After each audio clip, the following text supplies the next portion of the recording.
네, 반갑습니다. 여러분 어떠세요? 오늘 좀 좋은 강의를 들어볼까 하고 여기 오셨을 텐데 막상 제가 강의를 딱 시작하니까 졸립지 않으세요? 거짓말.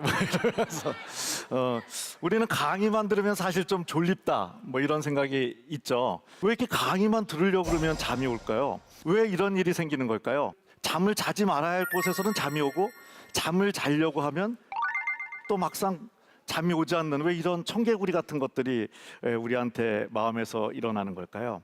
그게 왜 그러냐면 우리한테는 우리 눈에 보이지 않는 정말 중요한 친구가 있는데 그 친구가 마음입니다. 그래서 사실은 슬럼프 극복은 이 마음이란 친구가 어떻게 잘 지내느냐 하는데 이 마음이란 친구의 직업이 뭘까요? 예술가예요. 그래서 우리 친구들 마음속에는 예술을 하는 마음이란 친구가 이렇게 가슴에 담겨져 있는 건데 내가 누군가를 좋아할 때 또 누구 때문에 슬플 때 이런 감정을 다 만들어내는 게 마음이라는 예술가가 하는 일이죠. 우리가 열심히 공부도 하고 내가 나중에 사회에서 뭔가 의미 있는 역할을 하고 싶을 때 우리 마음에서 계속 끌어오르는 게 뭐여야 되냐면 하나가 긍정적인 마음, 우리 가슴 속에 있는 나의 소중한 친구 마음이 하는 일인데 이 마음도 연약해서요. 우리가 너무 마음한테 열심히 살아 날 도와줘 우리가 마음을 챙기지 않고 너무 우리가 마음을 일만 시키면 마음도 지칠 수 있는데 그 마음이 지치는 거를 뭐라 그럴까요? 그걸 이제 슬럼프라고 하는 거죠. 슬럼프는 특별한 사람한테만 오는 걸까요? 사실 슬럼프는 누구에게도 찾아올 수 있고 내가 슬럼프가 찾아왔다는 거는 사실은 또 다른 도약을 위한 시작일 수도 있는데요. 아주 유명한 분 동영상을 보면서 슬럼프가 무엇일까에 대해서 더 우리가 생각해 보도록 하겠습니다.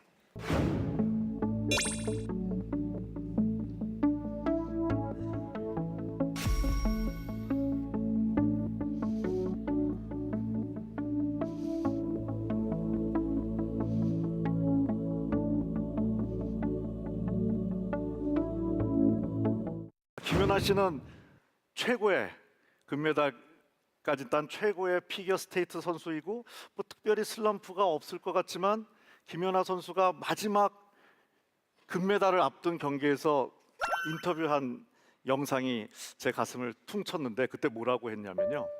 김연아 선수 정도 되면 언제든지 점프를 할 수 있을 것 같은데 금메달을 그 경기를 앞두고 점프하는 게 기억이 나지 않는다. 이런 이야기를 했어요. 이상하지 않아요? 저렇게 숙달된 전문가가 그게 바로 이제 슬럼프죠. 슬럼프가 찾아오면 어떤 일들이 일어나는지 우리가 한번 좀 볼까요? 건망증 하면 이건 좀 저처럼 좀 나이 든 어른들의 문제 아닐까 싶은데요. 또 그렇지가 않죠. 제가 얼마 전에 초등학교 5학년쯤 된 학생들이 너도 건망증 심하냐 이런 이야기 하는데요. 자, 한번 여기 재미로 제가 여쭤볼게요. 자기 건망증에 대해서 생각해 본 적 있는 분 한번 들어보시죠. 웬일이야? 이게 젊은 분들인데도 반쯤 이렇게 건망증. 그럼 뭐 우리가 진짜 뇌가 작아지는 뭐 치매 같은 게 온 건 아니겠죠. 우리 젊은 친구들이 느끼는 건망증은 이게 슬럼프의 한 표현이죠. 벌써 잠 같은 게 잘 안 와서 고민인 아마 여기 친구들도 있을 거고요. 또 이렇게 막 불안감이 올라가요. 불안은 미래에 대한 걱정인데 내 모든 게 잘 될까? 시험은 잘 볼 수 있을까? 내 인생은 잘 풀릴까? 이 불안이 점점 올라가게 되죠. 그다음에 짜증 같은 게 또 많이 나게 돼요. 착했던 사람인데 갑자기 친구들한테 화를 심하게 낸다든지 엄마 아빠한테 화를 많이 내서 화내면은 사실은 또 더 속상한 건 내 마음이잖아요. 이렇게 감정 조절이 잘 안 되는 이런 일들이 생기고 또 제일 문제는 상황이 똑같은데도 이게 부정적인 게 자꾸 보이는 신세한탄이 이게 늘어나게 되죠. 이거를 다 합치면은 자존감도 떨어지면서 여러 가지 몸의 기능도 떨어지는 일이 슬럼프에서 나타나는 현상들인데요. 이 슬럼프를 잘 극복해서 다시 우리 마음이 힘차게 우리를 위해서 뛸 수 있도록 해야 할 텐데요. 자, 어떻게 하면 우리 슬럼프를 좀 잘 극복할 수 있을까요? 첫 번째로 가장 좋은 게 내 마음이 좋아하는 것을 해주는 겁니다. 이걸 그냥 우리가 쓰는 말로 바꾸면 취미라고 할 수 있는데요. 다 취미를 갖고 있으세요? 근데 막상 통계를 내보면요, 취미가 없는 사람이 훨씬 많아요. 열에 한 명도 없을 정도로. 취미가 없다는 건 뭘까요? 내가 뭘 좋아하는지를 잘 모른다는 거죠. 그래서 취미는 나중에 대학생 되고 사회인이 돼서 그때부터 갖는 게 아니라 바로 내 마음이 제일 뜨겁게 살아오르는 이 청소년기에 내 취미가 뭔지를 알아보는 게 매우 중요합니다. 대부분 평생의 취미를 찾으시는 분들 보면 자기가 그 취미를 갖게 될지 몰랐다고 하죠. 제가 같이 라디오를 하고 있는 정재영 씨 취미가 뭔지 아세요? 보드 타는 거거든요. 서핑. 근데 이분이 이렇게 운동이 좋아하지도 않고 그런데 해외에 갔다 하도 할 게 없어서 우연히 했다가 이게 너무 마음에 들어서 이게 평생의 친구가 된 게 이제 서핑이라고 하죠. 그럼 뭐 이건 뭐 대단한 게 이게 취미가 되어야 될 것 같지만 그렇지 않은 것들이 있는데요. 그래서 유명한 분의 또 취미와 관련된 자료 동영상을 하나 갖고 왔는데요. I like to teach the world to sing in perfect harmony. I like to buy the world a Coke and keep it company. 저분이 이렇게 뭐 저러니까 뭐 하시는 분일까 싶은데 워렌 버핏이라고, 야 저렇게 돈도 많고 그러니까 엄청난 취미를 갖고 있지 않을까 하는데 저분이 어쨌든 얼마나 그 업무와 관련된 스트레스가 많겠습니까? 근데 저분의 스트레스 해소법이 우쿨렐라죠. 저거 치면서 자기 마음을 위로한다고 합니다. 사실은 취미는 어떤 면에서 보면 삶의 단순한 위로가 아니라 우리의 목적인지도 모르죠.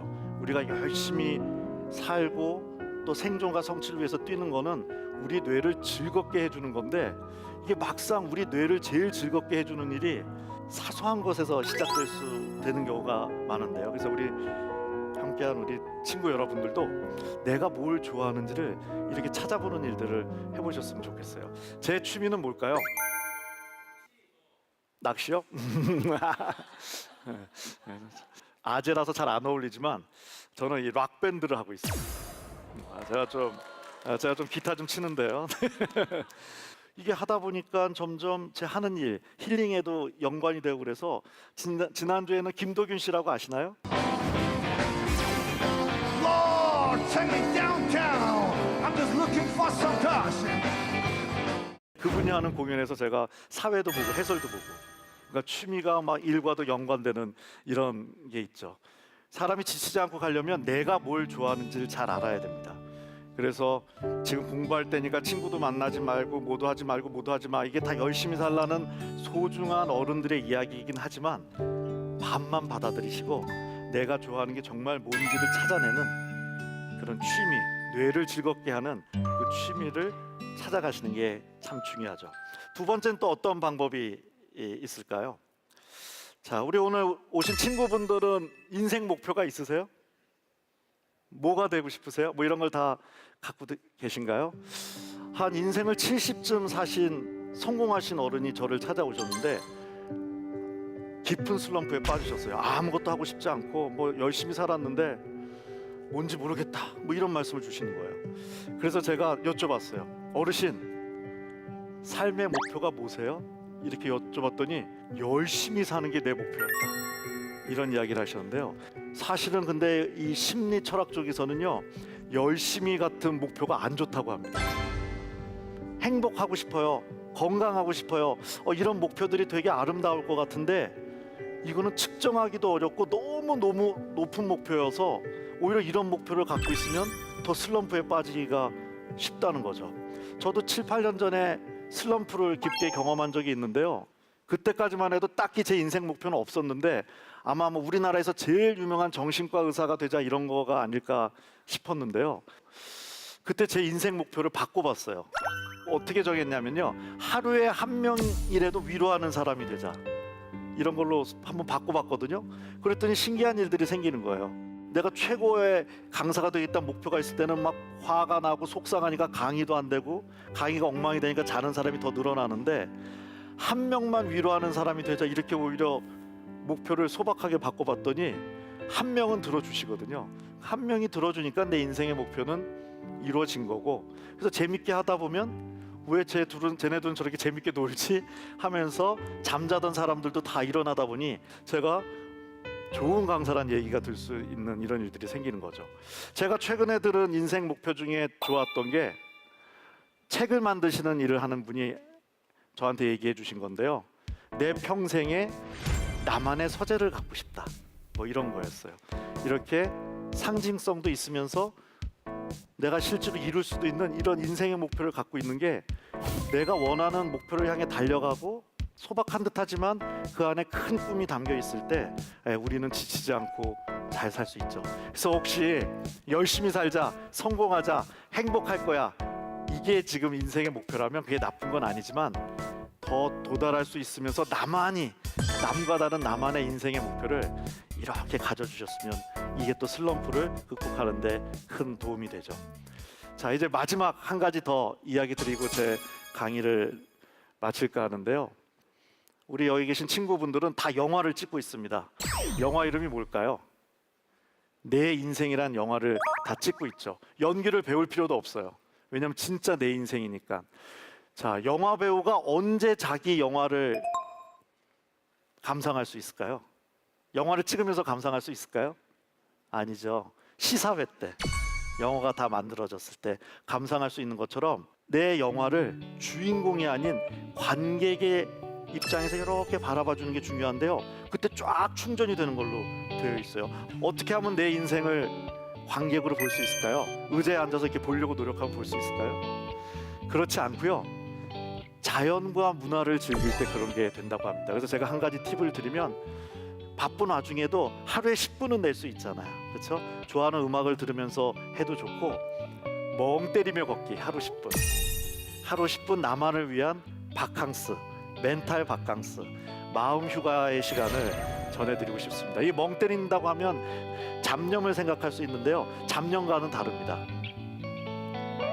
하늘을 보면서 오늘 하늘 색깔이 어떻지? 어젠 파랬는데 오늘은 좀 어둡네. 지나가는 친구들의 얼굴을 보면서 어제 저 친구가 밝았는데 오늘은 좀 어두워 보이네. 좀 길거리를 돌아보면서 꽃이 어제 활짝 폈었는데 이제 떨어져 버렸네. 뭐 이런 것들을 보면서 하루 10분 걷는 거죠. 자, 우리가 결국 슬럼프를 일으키는 원인은 자꾸 먼 미래만 바라보기 때문에 그렇습니다. 미래를 바라보게 하는 게 불안인데 불안은 나쁜 것도 아니고 때로는 우리가 이렇게 미래를 바라보는 미래를 위한 노력도 해야 하지만 결국 우리가 살고 있는 건 이 현재이기 때문에 하루에 10분이라도 관객의 입장에서 현재의 내 인생이란 영화를 이렇게 바라봐 줄 때 내 마음에 따뜻함이 차고 충족감이 오고 내가 행복하구나 뭐 이런 생각이 드는 걸로 되어 있죠. 행복한 사람들은 어떤 사람들이냐면요.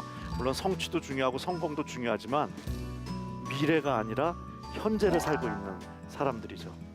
5살 어린 친구들이랑 놀아본 적 있죠. 재미도 있지만 힘든데 혹시 5살짜리가 이런 이야기하는 거 들어보셨어요? 나는 인생을 잘못 살았어. 내지는 앞으로 내 인생이 걱정돼. 뭐 이런 얘기 안 하죠. 그 아이들 5살 아이들의 그 정신없는 엄청난 에너지는 어디서 나올까요? 오직 오늘만 아이들은 오직 오늘만을 살고 있기 때문에 그렇거든요. 그래서 우리가 과거도 돌아보고 미래를 위해서 준비도 해야 되지만 우리 모인 우리 친구분들은 바로 오늘에 집중해서 오늘을 사는 그래서 우리가 슬럼프도 의미로 여기고 잘 극복하는 그런 삶을 살았으면 좋겠습니다. 감사합니다.